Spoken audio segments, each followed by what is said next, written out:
এবারে দেশের বিভিন্ন জায়গার আরো কিছু খবর নিয়ে রয়েছে একটি ডেস্ক রিপোর্ট।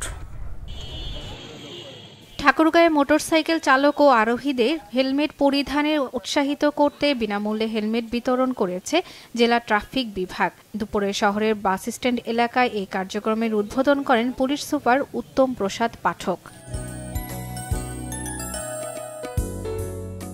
কেরানীগঞ্জে তথ্য অধিকার আইন ২০০৯ বিষয়ক প্রশিক্ষণ কর্মশালা হয়েছে।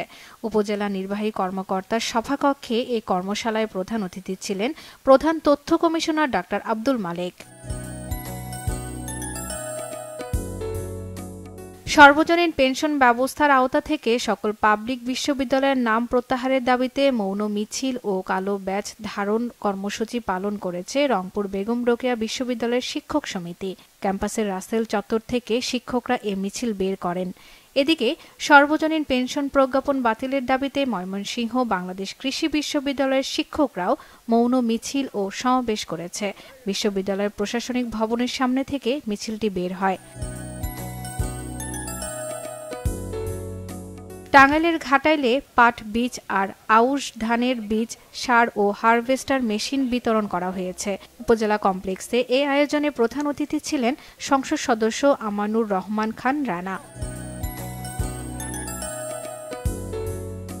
কিশোরগঞ্জে চক্ষু হাসপাতালের ১৮ বছর পূর্তি উপলক্ষে দরিদ্র রোগীদের বিনামূল্যে ছানি অপারেশন, ডায়াবেটিক সহ চোখের চিকিৎসা দেওয়া হয়েছে।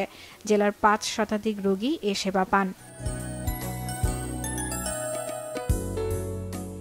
ময়মনসিংহে কারিগরি শিক্ষার মর্যাদা ও গ্রহণযোগ্যতা বৃদ্ধির লক্ষ্যে ডিপ্লোমা ইঞ্জিনিয়ার্স শিক্ষাকে বিএসসি পাসের সমমর্যাদার বিরোধিতার প্রতিবাদে সংবাদ সম্মেলন হয়েছে।